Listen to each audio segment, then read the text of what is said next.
Assalamualaikum warahmatullahi wabarakatuh. Perkenalkan, nama saya Anjita Nurisyami. Saya dari Prodi Pendidikan Agama Islam, kelas A semester 3.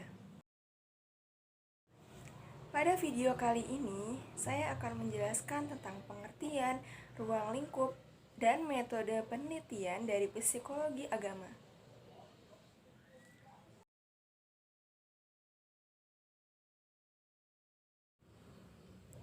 Baiklah, saya mulai saja ya penjelasan dari psikologi agama. Nah, yang pertama ini adalah asal-muasal dari psikologi agama dan cabang-cabangnya. Psikologi adalah cabang dari filsafat. Kenapa ya filsafat? Karena filsafat adalah induk dari segala ilmu. Nah, yang kita tahu nih, filsafat itu adalah ilmu yang mempelajari tentang asal-muasal suatu ilmu atau sesuatu yang akan dicari gitu. Makanya, psikologi termasuk dalam cabang filsafat. Tetapi, semakin berkembangnya zaman nih, psikologi akhirnya bukan lagi cabang dari filsafat, tapi psikologi menjadi disiplin ilmu yang baru. Nah, cabang-cabang psikologi ada banyak, seperti psikologi pendidikan, psikologi sosial, psikologi agama, psikologi industri, psikologi organisasi, psikologi anak, bahkan dalam Islam ada nih psikologi sholat, zakat, dan lain-lainnya. Nah, semua itu berkembang sesuai dengan kegunaan dan fungsinya. Selanjutnya, kita bahas tentang arti dari psikologi agama. Psikologi agama ini terdiri dari dua kata, yaitu psikologi dan agama. Arti dari psikologi sendiri adalah salah satu bidang ilmu pengetahuan dan ilmu terapan yang mempelajari perilaku, fungsi mental, proses mental manusia melalui prosedur ilmiah. Nah, yang kita tahu perilaku itu adalah yang bisa kita lihat ya, yang ada dalam diri seseorang yang bisa kita lihat bukan seperti jiwa yang ada di dalam tubuh manusia.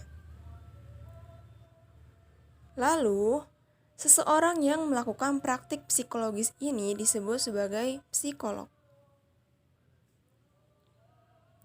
Nah, kalau arti dari agama adalah sistem yang mengatur kepercayaan serta peribadatan kepada Tuhan yang Maha Kuasa, serta tata kaidah yang berhubungan dengan budaya dan pandangan dunia yang menghubungkan manusia dengan tatanan kehidupan. Nah, praktik agama pun banyak nih, seperti adanya ritual, khotbah, pemujaan Tuhan atau dewa-dewi, dan banyak lagi. Secara definitif, arti dari agama itu adalah pengakuan manusia terhadap adanya kekuatan gaib yang harus dipatuhi, bisa menguasai manusia, bahkan dapat menimbulkan cara hidup tertentu. Nah, di sini kita bisa lihat ya, kalau kekuatan gaib itu kan yang nggak bisa dilihat gitu, nggak bisa dirasakan, atau maksudnya nggak bisa dilihat, didengar, yang dirasakan oleh panca indera kita. Tapi bisa menguasai manusia nih. Karena dari agama itu kan ada hukum-hukum, ada aturan-aturan ya, yang membuat manusia tuh akhirnya mengikuti jalan itu, mengikuti aturan atau hukum-hukum dalam agama tersebut. Selanjutnya, yaitu psikologi agama menurut para ahli. Nah, salah satunya ini nih. Menurut Robert Tholes, psikologi agama adalah cabang dari psikologi yang bertujuan mengembangkan pemahaman terhadap perilaku keagamaan dengan mengaplikasikan prinsip-prinsip psikologi yang dipungut dari kajian terhadap perilaku, bukan keagamaan.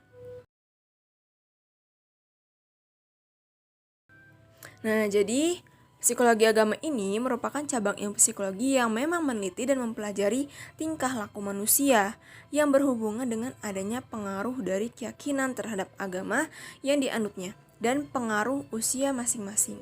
Jadi maksudnya apa sih dari pengaruh dari keyakinan terhadap agama dan juga pengaruh usia masing-masing?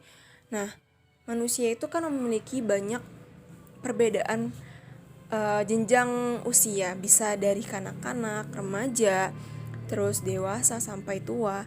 Nah, dalam hal ini agama itu dapat mempengaruhi tingkah laku mereka. Mungkin ketika masih kanak-kanak diajarkan agama, lalu tingkah lakunya jadi seperti apa. Terus kalau misalkan masih remaja atau masih udah tua gitu seperti apa.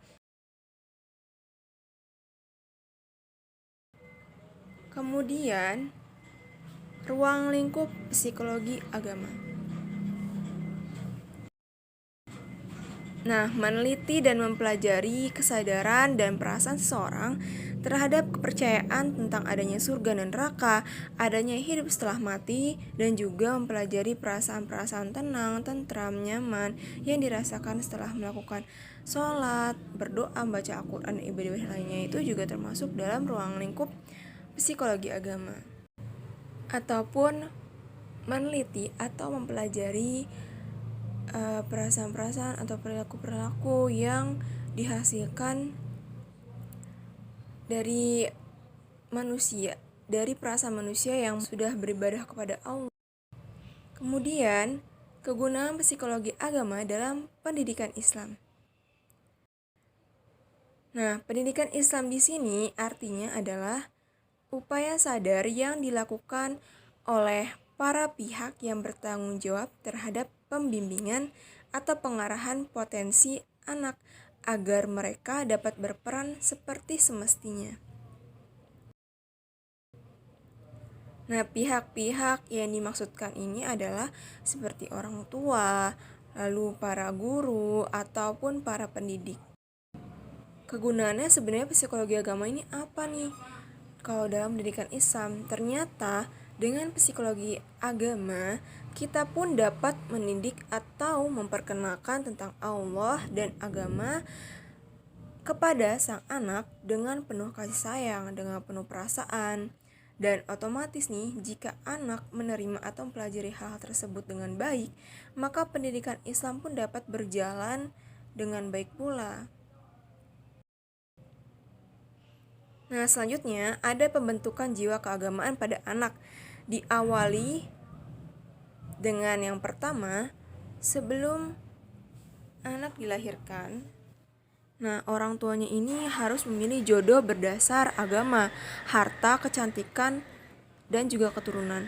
Lalu saat dalam kandungan dibacakan ayat-ayat Al-Quran, lalu diberi makanan-makanan yang bergizi dan halal. Yang kedua, setelah lahir, sang bayi ini dikumandangkan azan ke telinga kirinya. Yang ketiga, setelah usianya 7 hari, sang bayi diakikahkan dan diberi nama yang baik-baik. Jangan nama-nama yang jelek, karena nama-nama baik itu sebagai doa kita kepada sang anak untuk di masa depan nanti mau seperti apa dan bagaimana nantinya. Yang keempat, anak diberikan makanan yang halal dan bergizi, lalu diberikan kasih sayang nih, serta orang tuanya mencontohkan sikap dan perkataan yang baik kepada sang anak. Kalau misalkan di depan anak orang tua mencontohkan yang tidak baik, maka sang anak pun akan mencontohkan yang tidak baik pula, karena ketika masih anak-anak, mereka itu sangat-sangat dipengaruhi oleh didikan dari orang tuanya atau ajaran dari orang tuanya.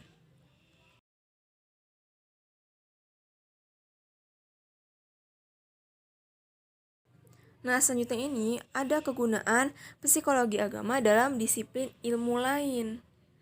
Ternyata psikologi agama itu berguna loh atau mempengaruhi ilmu-ilmu lainnya. Nah, seperti contohnya nih, dalam pengobatan pasien di rumah-rumah sakit, dan juga usaha bimbingan dan penyuluhan narapidana di lembaga permasyarakatan banyak dilakukan dengan menggunakan psikologi agama loh. Nah, hal ini pun dapat difungsikan bahwa psikologi agama mempengaruhi pembinaan moral dan juga mental mereka. Di sini berarti dijelaskan ya bahwa psikologi agama ini ternyata berguna ya untuk ilmu-ilmu lainnya seperti ilmu moral dan juga ilmu yang membicarakan pembinaan moral dan juga mental.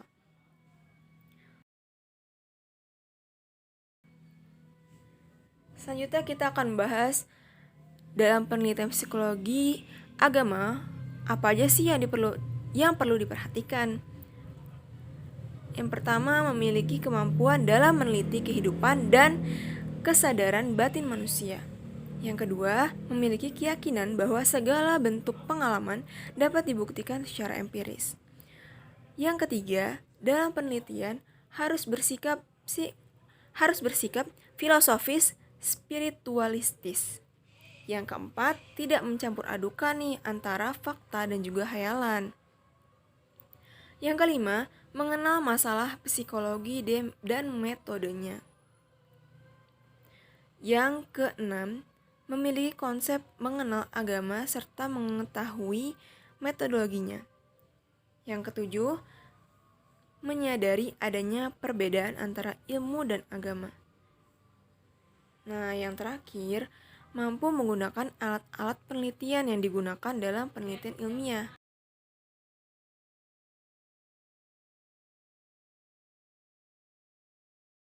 Nah, selanjutnya ini adalah metode-metode dalam psikologi agama.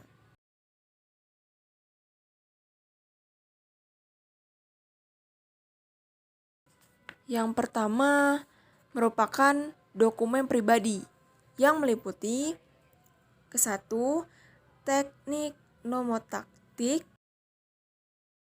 Yang dimaksud dengan teknik nomotaktik ini adalah menarik kesimpulan dari sejumlah dokumen yang diteliti, mengukur perangkat sifat seperti kejujurannya, ketekunannya, dan juga kepasrahan sejumlah individu dalam suatu kelompok.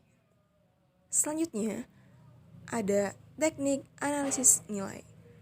Nah, teknik analisis nilai ini adalah dukungan analisis statistik.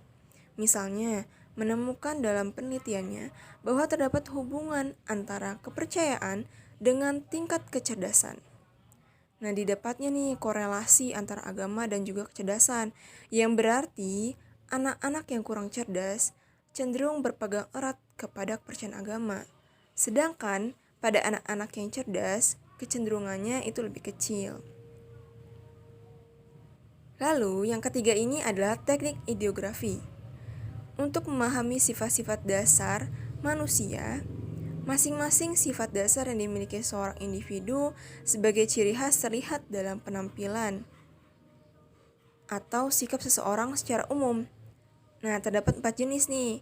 Yang pertama ada sanguinis, artinya semangat, ceria, hangat, dan bersemangat. Selanjutnya ada koleris, yaitu memiliki kemauan yang keras dalam mencapai yang diinginkannya. Selanjutnya ada melankolis, yaitu memiliki rasa seni yang tinggi. Nah, yang terakhir ini plekmatis, yaitu cinta damai, supel, ramah, dan mudah bergaul. Nah, teknik yang keempat adalah teknik penilaian terhadap sikap. Bagaimana pendirian seseorang yang hubungannya dengan pengalaman dan kesadaran agama.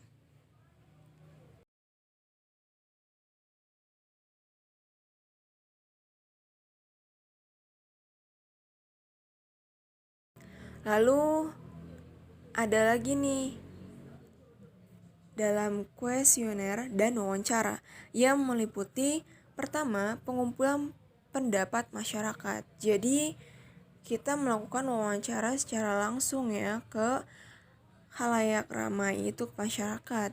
Yang kedua, observasi melalui sosiologi dan juga antropologi. Nah, ini hampir sama dengan yang tadi, yaitu kita langsung menuju ke sana melalui sosiologi dan antropologis, berarti pendekatan ke masyarakat juga. Nah, yang ketiga ini adalah studi kasus. Yang keempat yaitu survei. Dan Masih banyak lagi. Jadi tadi saya hanya menjelaskan beberapa saja. Sebenarnya masih banyak lagi.